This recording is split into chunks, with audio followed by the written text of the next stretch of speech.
Hello all, అందరికీ దివాళీ శుభాకాంక్షలు. అందరికీ దివాళీకి స్పెషల్గా నేను మా ఊరు వెళ్ళినప్పుడు ట్రావెల్ బ్లాగ్లో వీరభద్ర స్వామి టెంపుల్ గురించి బ్లాగ్ చేశాను. వీరభద్ర స్వామి టెంపుల్ ఇప్పుడు మనకి తిరుమల వెళ్ళామంటే కనుక మనకి వెంకటేశ్వర స్వామి అంటే మనకి తిరుమల అనే ప్లేస్ ఎలా గుర్తొస్తుందో, సో వీరభద్ర స్వామి టెంపుల్ అంటే మా ఊర్లో ఉన్న టెంపుల్ అలానే గుర్తొస్తుంది అందరికీ. ఎస్పెషలీ ఫ్రమ్ కర్ణాటక, తమిళనాడు అటు సైడ్ అంతా వాళ్ళ ఇంటి దేవుడు వీరభద్ర స్వామి ఉన్న వాళ్ళందరూ కూడా వాళ్ళ మొక్కులు తీర్చుకోవడానికి కానీ వాళ్ళకి అంతా అంటే మనం ఎలా జస్ట్ లైక్ మనం వెంకటేశ్వర స్వామి కానీ ఇప్పుడు ఎట్లా ఎవరి ఇంటి దేవుడు ఎలా ఉంటే మనం మన ఇంటి దేవుడి ఆచారాలు అవన్నీ ఎలా పాటిస్తామో అలానే వీరభద్ర స్వామి టెంపుల్కి వీరభద్ర స్వామి ఇంటి దేవుడుగా ఉన్న వాళ్ళందరూ వాళ్ళ ఆచారాలు అవన్నీ పాటించడానికి మా ఊరు వస్తారు. మా ఊరు వచ్చి మా ఊర్లో ఇది చేస్తారు, వాళ్ళ పూజలు అవన్నీ చేసుకుంటారు. లైక్ విజిట్ చేస్తారు. అంత పిలిగ్రిమ్ ప్లేస్ అనొచ్చు. అండ్ సో ఈరోజు నేను మన నార్విన్స్ కిచెన్ మీన్స్ నేను ట్రావెల్ బ్లాగ్స్ చేసేటప్పుడు దీన్ని ట్రెండింగ్ బ్లాగ్స్ బై శ్రావణి అని ఉంటుంది. సో యాజ్ యూజువల్ మన నార్విన్స్ కిచెన్ అయితే నార్విన్స్ కిచెన్, కుకింగ్ వరకు మాత్రం నార్విన్స్ కిచెన్. అండ్ ఇలా ట్రావెల్ బ్లాగ్స్ చేసినప్పుడు మాత్రం trending blogs by consult Sravani అని వస్తుంది. So don't confuse. అండ్ దీంట్లో ఈరోజు నేను దివాళీ స్పెషల్గా నేను వీరభద్ర స్వామి టెంపుల్ గురించి వీడియోని పోస్ట్ చేస్తున్నాను. కాకపోతే హోస్ట్ చేసింది మాత్రం మా బ్రదరు. సో హోప్ అందరూ ఎంజాయ్ చేస్తారని అనుకుంటున్నాను. అండ్ మీకు అందరికి ఎప్పుడన్నా ఫ్రీ టైం దొరికినా మీరు ఎప్పుడన్నా ఏదైనా ఇలా పిలిగ్రిమ్ ప్లేసెస్ విజిట్ చేయాలి అనుకున్నప్పుడు కంపల్సరీ మీరు చూడాల్సిన ప్లేస్ చాలా బాగుంటుంది. అండ్ మీరు కూడా మంచిగా ఎంజాయ్ చేస్తారు. అండ్ ఫైనల్లీ అందరికీ wish you happy Diwali and thank you.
Kadapa జిల్లా రాయచోటి పట్టణంలో వెలిసినటువంటి అతి విశేషమైనటువంటి వీరశైవ క్షేత్రంగా విరాజిల్లుతున్నటువంటి భద్రకాళీ సమేత వీరభద్రస్వామి ఆలయము చాలా పురాతనమైనది. 8వ శతాబ్దములో రాజాదిరాజ చోళులు నిర్మాణం చేసినట్టుగా చెబుతారు దేవస్థానాన్ని. తరువాతి కాలంలో 11వ శతాబ్దంలో కాకతీయ గణపతి దేవుడుగా మరియు 14వ శతాబ్దంలో సదాశివ దేవరాయలు గారు ప్రస్తుతం మనం చూస్తున్నటువంటి గర్భాలయాన్ని జీర్ణోద్ధరణ గావించినట్టుగా చరిత్ర శాసనాలన్నీ కూడా చెబుతున్నాయి. స్థల పురాణాన్ని ఆధారం చేసుకొని ఈ యొక్క దేవాలయ చరిత్రను గురించి చెప్పాలంటే, స్వామివారు దక్షయజ్ఞము అయిన తరువాత ఆ యొక్క బ్రహ్మహత్యా పాతకాన్ని పోగొట్టుకోవడానికి భూలోకములో ఉండేటటువంటి 12 జ్యోతిర్లింగాలన్నీ దర్శించుకున్న పిమ్మట ఇటుగా వచ్చినటువంటి వీరభద్రస్వామి వారు రాయచోటి పూర్వములో మహా పుష్పవనంగా విరాజిల్లుతున్నటువంటిది. ఇక్కడ మాండవ్య మహాముని ప్రభావం చేత మాండవ్య మహానది ఉండడం వలన ఈ క్షేత్రానికి మరింత ప్రకృతి శోభాయమానంగా విరాజిల్లు ఉండేటటువంటిది. ఇక్కడ ఉండేటువంటి ప్రకృతి సౌందర్యానికి కాను అంతకు మునిపే ఉండేటటువంటి ఇక్కడ పూర్వంగా వెలిసినటువంటి అగస్త్య మహాముని చేత ప్రతిష్ఠ గావింపబడినటువంటి అగస్త్యేశ్వర స్వామివారి యొక్క ఆ మహాలింగాన్ని స్వామివారు అర్చిస్తూ ఈ యొక్క రాయచోటిలోనే వీరభద్రస్వామి యొక్క అవతారాన్ని సమాప్తి గావించాలా అనేటువంటి నిర్ణయం తీసుకుని వీరభద్రస్వామి వారు తన కోపానికి రౌద్రానికి ప్రతీకగా ఉండేటటువంటి కోర మీసములు ఉగ్రమైనటువంటి స్వరూపం ఏవైతే ఉంటాయో వాటి అన్నిటినీ త్యజించి స్వామివారు పరమశాంతమూర్తిగా దేవతలందరికీ కూడా జ్ఞానాన్ని ప్రసాదించేటటువంటి వారిగా మీసాలు లేకుండా పూర్తి దక్షిణామూర్తి అంశతో జ్ఞానఖడ్గాన్ని ధరించి రాయచోటిలో భద్రకాళీ సమేతుడై ఇక్కడ అవతార సమాప్తి గావించి స్వయంభూగా స్వామివారు వెలిసినటువంటి దివ్యక్షేత్రమే రాయచోటి వీరభద్రస్వామి దేవాలయం. I am coming here from my childhood along with my grandma. My grandma used to attend Bhagavad Gita sessions, and I was playing here as I was child along with my friends and other people here. So gradually, I started coming regularly, and then I found that this is the very coolest and peaceful place. I like the atmosphere of temples because we don't get the peace in the house or somewhere, but we will get the peace or some positive energy kind of feeling in the temples, and so that's why I started coming regularly and doing meditation wherever it's not so much crowdy here. So I started doing meditation as well here. So it's became habitual. So that's why I'm coming every day. But later on, as per our lifestyle changes, and I moved to Bangalore because of this corona, and I came back to hometown. So I started again coming to regularly and doing meditation here. 11 రోజులు okay ఆ ఉత్సవాలు. Okay మళ్ళా కార్తీక మాసం నెల, మళ్ళా శ్రావణ మాసం ఈ పూజలు బ్రహ్మాండంగా జరిగిపోతాయి. అది కథ. ఇక్కడ స్వామివారికి విశేషంగా ఆలయాన్ని నిర్మించినప్పటికీ ఇక్కడ వీరశైవ ఆగమోక్త ప్రకారంగానే ఆలయం నిర్మాణం జరిగినట్టుగా మనకు ఈ యొక్క శిల్ప శాస్త్రాన్ని గమనించినటువంటిగా ఈ శిల్పాలను గమనించిన ఆలయాన్ని గమనించినా కూడా వీరశైవ ఆగమోక్త ప్రకారంగా ఆలయం నిర్మాణం గావించబడింది.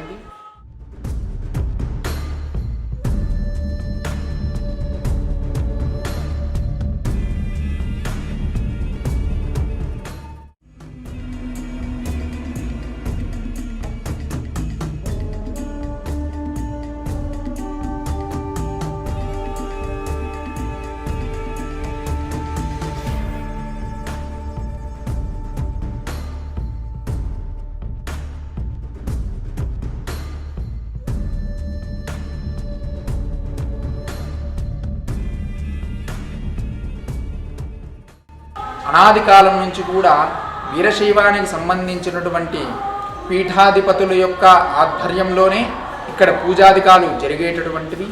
ఎక్కడా లేని విధంగా ఆలయాలకు కేవలం ఆలయాలుగానే ఉంటాయి, కానీ వీరశైవ సాంప్రదాయంలో మఠాలు ఆలయాలు రెండూ కలిసే ఉంటాయి. వాటిని మఠాలయాలుగా పిలుస్తారు.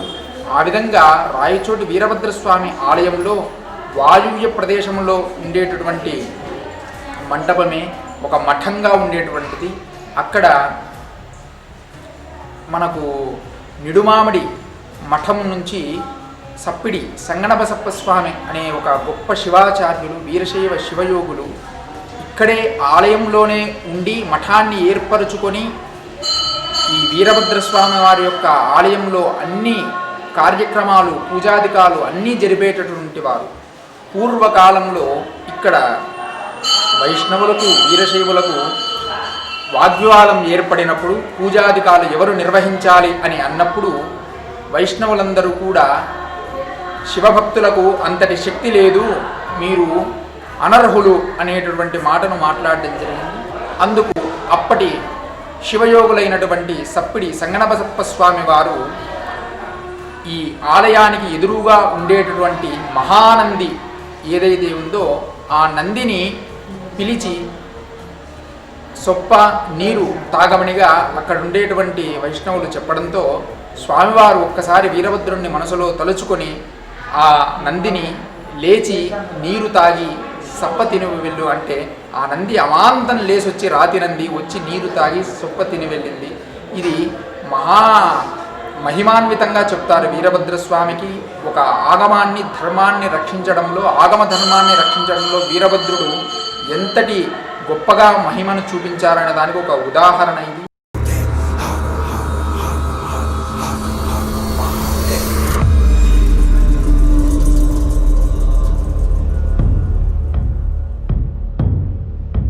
ఇటువంటిదే ఇంకో ఉదాహరణ కూడా ఉన్నది. పూర్వకాలము మనకు తింతిని మౌనేశ్వరుల వారు గొప్ప శివభక్తులు. వారు వీరభద్రస్వామిని ఇంటి ఇలవేల్పుగా కొలిచేటటువంటి వారు. వారి అమ్మగారు ఇక్కడికి వచ్చేటప్పుడు స్వామివారికి ఇష్టమైనటువంటి పాయస నైవేద్యాన్ని చేసి నేతితో చేసి నివేదన చేసి రమ్మని నేతిని ఇచ్చి పంపిస్తారు.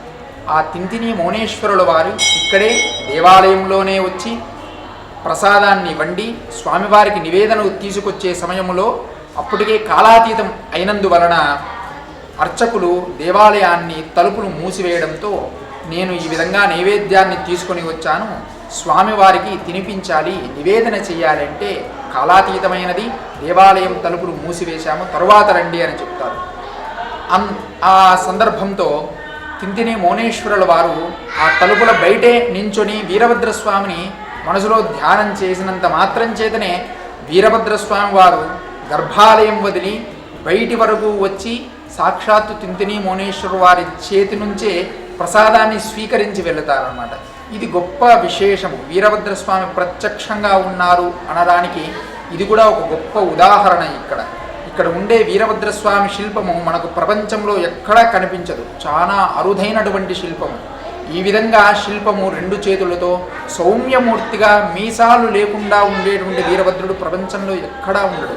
దక్షిణామూర్తి అంశతో వీరశైవ సాంప్రదాయానికి అనుగుణంగా వీరశైవ గ్రంథాలలో ఏ విధంగా అయితే ఒక శివయోగి ఉంటాడో ఆ విధంగా కేవలం రుద్రాక్షలను మాత్రమే ధరించి తన శిరస్సున ఇష్టలింగాన్ని ధరించి వీరభద్రుడు జ్ఞానఖడ్గాన్ని ఉంచుకొని ఇక్కడ మూర్తి అతి సుందరమయంగా వెలసడం జరిగింది. ఎక్కడైనా వీరభద్రుడు త్రిభంగి ఆకృతిలో ఉంటుంది. వీరభద్రస్వామి మూర్తి శిల్పశాస్త్ర ప్రకారంగా త్రిభంగి ఆకృతిలో నిర్మాణం చేస్తారు.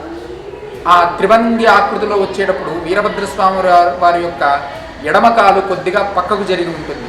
కానీ రాయచోటిలో మాత్రము వీరభద్రస్వామి వారు రెండు కాళ్ళు కూడా సమానంగా ఉంటాయి. దాని అర్థం ఏమంటే దక్షయజ్ఞ విధ్వంసం జరిగినప్పుడు శివ ఆజ్ఞ లేకుండా ఆ దక్షుని తలబెట్టినటువంటి యజ్ఞానికి వెళ్ళినటువంటి దేవానుదేవతలు అందరూ కూడా వారు చేసిన తప్పులకు వీరభద్రుడు దండన విధిస్తాడు. ఆ దండన విధించిన కారణం చేత దేవతలందరూ కూడా వీరభద్రుని పాదాల మీద పడి స్వామి మేము నీ సేవ చేసుకుంటాము, నీ పాదాల పూజ చేసుకుంటాము అని వీరభద్రుణ్ణి శరణు వేడుతారు. దానికి ప్రతీకగానే ప్రతి సంవత్సరం కూడా రాయచోటి వీరభద్ర ఆలయంలో మార్చి 27వ తారీఖు నుంచి 31వ తారీఖు వరకు 4 నుంచి 5 రోజుల సమయంలో సూర్య ఉదయంలోనే 10 నిమిషాలు స్వామివారికి ఒక్కొక్క రోజు ఒక్కొక్క స్థానం, అంటే ఆపాద మస్తకాంతము కూడా స్వామివారికి అరుణోదయ కిరణాల రూపంలో దేవతలందరూ కూడా వచ్చి అర్చన చేసుకుంటారని విశేషమైన ప్రతీతి ఇక్కడ.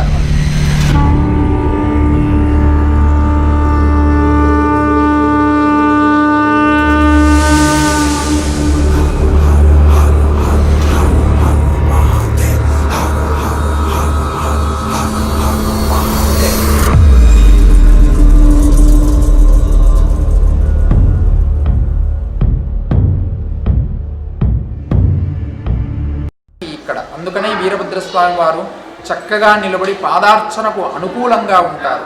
అందుకే వీరభద్రస్వామి వారు దక్షయజ్ఞం అయిన తర్వాత దేవతలందరికీ కూడా జ్ఞానోపదేశాన్ని చేసిన గొప్ప స్థానంగా చెప్తారు రాయచోటిని.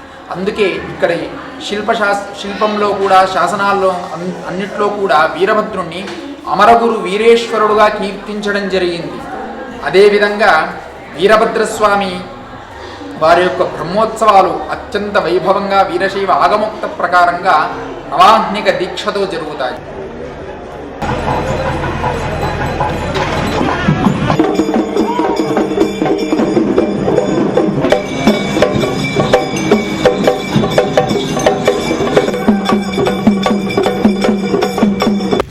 So this is the Agnigundam. During the Utsavas, people will walk on the burning charcoal, and even I fell down 2 times actually while walking, but we don't know. I mean, so with that we can, conclude that God is there, because when I fell down, nothing happened to me.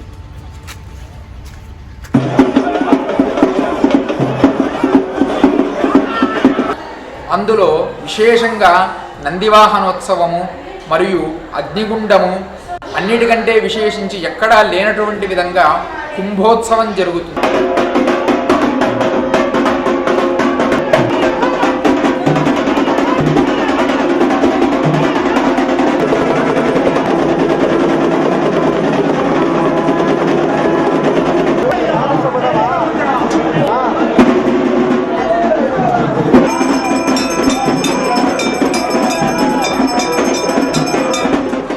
అంటే దృష్టికుంభం అంటే 365 సేర్ల అన్నాన్ని స్వామివారికి ఎదురుగా ఉండేటువంటి మహామంటపంలో 365 సేర్ల అన్నాన్ని వండి స్వామివారికి మహానివేదన చేస్తారు. పూర్వకాలంలో కేవలం బియ్యం వేసిన మాత్రం చేతనే అవి అన్నంగా మారేటటువంటివి. అంటే స్వామివారు ఈ కలియుగంలో ధర్మము సత్యాన్ని ఎప్పుడూ కాలానుగుణంగా చూపిస్తూ ఉంటారు. ప్రస్తుతం ఇప్పటికి కూడా అందులో విశేషం ఏమంటే, అందులో స్వామివారు అన్నాన్ని ప్రసాదం తయారు చేసినప్పుడు ఉప్పు వేస్తారు, మరియు మధుర పదార్థాలు అత్తరాసలు కానీ కూరగాయలు కానీ అన్నీ వేస్తారు. అందులో ఆ అత్తరాసలు అయితే స్వామివారికి నివేదన చేసిన తర్వాత చప్పగా అయిపోతాయి. ఇప్పుడు కూడా ప్రత్యక్షంగా రుచి చూసి మనమే తెలుసుకోవచ్చు. అంటే స్వామివారు ప్రత్యక్షంగా ఆ మహాప్రసాదాన్ని స్వీకరిస్తారు. ఇక్కడ చాలా ఉదాహరణలు స్వామివారి మహిమాను గూర్చి ఉంటాయి. ఇక్కడ బ్రహ్మోత్సవాలు చాలా అద్భుతంగా జరుగుతాయి. ఇక్కడికి స్వామివారి భక్తులు ఎక్కువగా వీరశైవులకు ఇంటి ఇలవేల్పు, వీరగోత్ర అధిపతి, వీరగోత్ర పురుషుడు కూడా వీరభద్రుడే కావడం చేత వీరశైవులు అందరికి కూడా 90% మందికి కూడా వీరభద్రుడే ఇంటి దేవుడుగా ఉన్నాడు. ಇದು ಪುರಾತನ ದೇವಸ್ಥಾನ. ರಾಚೋಟಿ ವೀರಭದ್ರೇಶ್ವರ ನಮ್ಮ ಕುಲದೇವರು. ನಾವಿಲ್ಲಿ ಬರಲಿಕ್ಕತ್ತು 1995ರಿಂದ ಈ ಜಾಗದಾಗ ನಾವು ಏನು ಪ್ರತಿ ವರ್ಷ ಬರ್ತಾ ಇದ್ದೇವೆ. ವರ್ಷದಲ್ಲಿ 2ರಿಂದ 3 ಸಲ ಬರ್ತೀವಿ. ನಮ್ಮ ಪ್ರತಿಯೊಂದು ಸಂಕಲ್ಪವನ್ನು ಇಲ್ಲಿ ಸಂಕಲ್ಪ ಮಾಡಿ ಆ ಸ್ವಾಮಿ ಸನ್ನಿಧಿಗೆ ಸಂಕಲ್ಪ ಮಾಡಿ ನಾವು ಮಾಡುವಂಥ ಕಾರ್ಯ ಪ್ರತಿಯೊಂದರಲ್ಲೂ ಯಶಸ್ವಿಯಾಗಿದೆ. ಮತ್ತು ನಮ್ಮ ಪ್ರತಿಯೊಂದು ಮಳೆ ಇರ್ಬೋದು, ಬೆಳೆ ಇರ್ಬೋದು, ಮತ್ತು ಸಮಾಜಕ್ಕೆ ಒಳ್ಳೆಯದೇ ಇರ್ಬೋದು, ನಾವು ಪ್ರತಿಯೊಂದನ್ನು ಸಂಕಲ್ಪ ಮಾಡ್ತೀವಿ. ಆ ಸಂಕಲ್ಪ ಎಲ್ಲರೂ ಇಲ್ಲಿ ತನಕ ಆ ಸ್ವಾಮಿ ಈಡೇರಿಸುತ್ತಾ ಬಂದಾನೆ. ಇದು ಶ್ರೀ ರಾಚೋಟಿ ವೀರಭದ್ರೇಶ್ವರ ಟೆಂಪಲ್. ಇದು ರಾಚೋಟಿಯಲ್ಲಿರೋದು. ನಮ್ಮ ತಲಾಂತರದಿಂದ ಬಂದಿದ್ದಂಥ ಇದು ಗುಡಿ. ನಮ್ಮದು ಹಿರುಗಳೆಲ್ಲ ಬರ್ತಾಯಿದ್ದರು, ಅವ್ರದ್ದೇ ಪರಂಪರೆಯಿಂದ ನಾವು ಬರ್ತಾಯಿದ್ದೀವಿ. ಈ ದರ್ಶನ ಮಾಡೋದ್ರಿಂದ ನಮಗೆಲ್ಲ ಒಳ್ಳೇದಾಗ್ತಾನೆ ಬಂದಿದೆ, ಒಳ್ಳೇದಾಗ್ತಾನೇ ಇದೆ.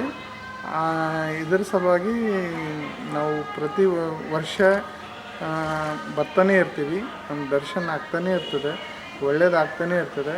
ಯಾರು ಇಲ್ಲಿ ದರ್ಶನ ಮಾಡ್ತಾರೋ ಅವ್ರಿಗೆಲ್ಲ ದೇವರು ಒಳ್ಳೆಯದೇ ಮಾಡ್ತಾನೆ. ಅದೇ ಭಾವನೆ ಇಟ್ಕೊಂಡು ಎಲ್ಲರೂ ಬಂದು ದರ್ಶನ ಮಾಡ್ಕೊಳ್ಳೋದು ಒಂದು ನಮ್ಮದು ಕಳಕಳಿ ವಿನಂತಿನೂ ಕೂಡ, ನಮ್ಮದು ಒಂದು భక్తిను కూడా. అందులో వీరభద్రస్వామి ఇంటి దేవుడు తెలియనటువంటి వారిని ఆయనే తన ఇంటి దేవుడు అని పిలిపించుకున్న సందర్భాలు ఎన్నో ఉన్నాయి. భక్తులకు స్వప్నంలో దర్శనమిచ్చి దేవాలయం అంతా కూడా స్వప్నంలో కనిపించి నేను మీ ఇంటి దేవుడను, మీరు నన్ను మరిచిపోయారు అని చెప్పి మాత్రం చేతనే ఆ భక్తాదులు ఇక్కడికి వస్తే స్వప్నంలో కనిపించిన విధంగానే దేవాలయం అంతా కూడా కనిపించి ఉండడం చాలా విశేషం. ఆ విధంగా ఎక్కడ వీరభద్రస్వామి మా ఇంటి దేవుడు అని తెలియని వాళ్ళందరూ కూడా మూలస్థానం ఇదే కనుక ఇక్కడికి వచ్చి వీరభద్రస్వామిని అర్చన చేసుకుంటే సరిపోతుందని సమస్త వీరశైవ భక్తాదులందరూ కూడా రాయచోటి వీరభద్రస్వామి వారిని వచ్చి అర్చన చేసుకుంటుంటారు. ఇక్కడ అభిషేకాలు చాలా ఇష్టంగా స్వామివారికి ప్రీతిగా జరుగుతూ ఉంటాయి. ఉదయం 5:30కు ఒకసారి మరియు 9:30కు ఒకసారి అభిషేకాలు నిర్వహిస్తుంటారు. ఎక్కువగా కర్ణాటక, మహారాష్ట్ర, తమిళనాడు ప్రాంతాల నుంచి అత్యధికంగా భక్తాదులు స్వామివారి దర్శనార్థం వస్తూ ఉంటారు. అంతేకాకుండా శ్రావణ మాసము, కార్తీక మాసము, ఉగాది, దీపావళి వంటి విశేష పర్వదినాల్లో విశేష పూజాధికాలు అన్నీ కూడా స్వామివారికి జరుగుతూ ఉంటాయి. ఉత్సవాదులు అన్నీ కూడా విశేషంగా జరుగుతూ ఉంటాయి. ఈ విధంగా గొప్ప మహిమాన్విత క్షేత్రమైనటువంటి వీరభద్రాలయం, ఇన్ని విశేషాలతో కూడిన వీరభద్రాలయము మనకు ఎక్కడా కనిపించదు, చాలా అరుదుగా కనిపిస్తుంది. అందుకనే స్వామివారిని ఇక్కడ స్వయంభూగా కొలుస్తారు. స్వామివారు ఇక్కడ మూలస్థానంగా వీరభద్రాలయాలన్నిటికీ కూడా మూలస్థానంగా ప్రఖ్యాతి పొందినదే ఈ రాయచోటి వీరభద్రస్వామి క్షేత్రం.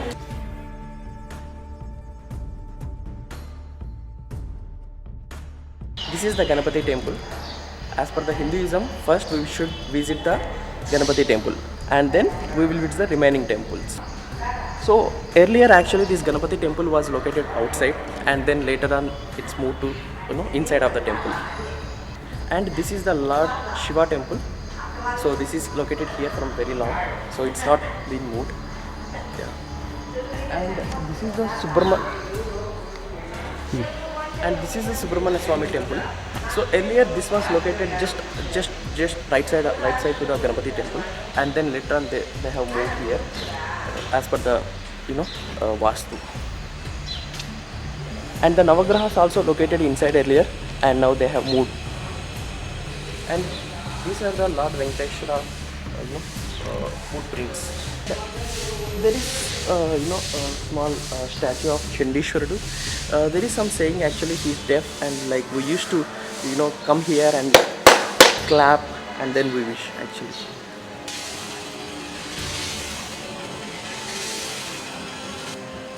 And this is the Bashveshwara temple and this is the Navagrahas.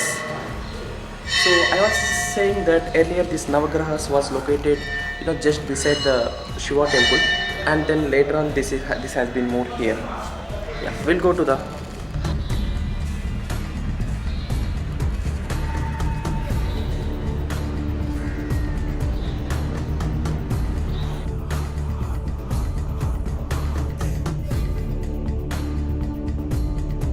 So these are the idols they use during the Utsavas.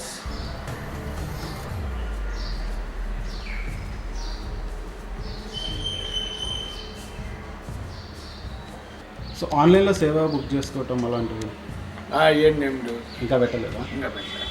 This is the administration office where people can come and buy the ticket for pujas, other sevas. Shiva is one of the priests in the temple. He is my friend from the childhood actually.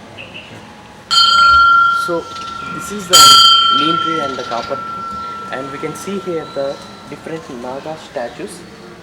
So people believe that if they don't have the children, if they make the rounds around these Naga statues and this both the trees, they'll get the children. there is science as well, because we'll get the most of the oxygen from this copper tree. So and people used to make the rounds, that becomes a exercise as well. So it's good for health, and we'll get the some sort of positive energy as well. Yeah.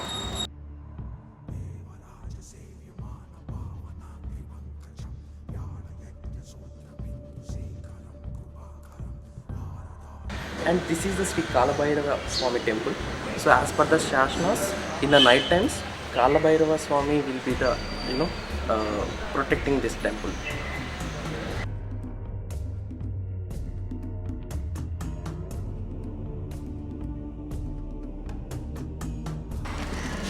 So this is the Sri Veerabhadra Swami temple, and this is the main temple. And this is not the man-made idol. So this is the Swayambhu idol. And if you see the statues here, so these were coated by the sandal powder coated to all the builders, so to get the nice fragrance. And sorry that I cannot show you the main Veerabhadra Swami statue, because they'll not allow to capture the video.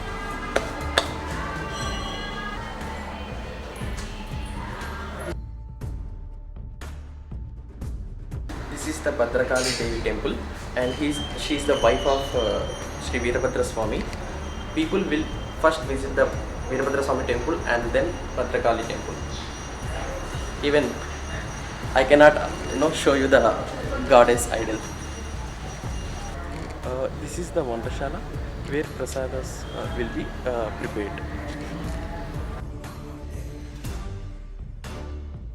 ప్రతి మార్చు 25 నుంచి స్వామివారికి సూర్యకిరణాలు సూర్యోదయం 6:30 నుంచి 10 నిమిషాలు స్వామివారికి సూర్యకిరణాలు ప్రతి మార్చి 25 నుంచి 25 రోజులుగా స్వామి సూర్యకిరణాలు పడతాయి. So that's all about the Sri Veerabhadra Swami temple, and don't forget to subscribe Vlogs by Shravan.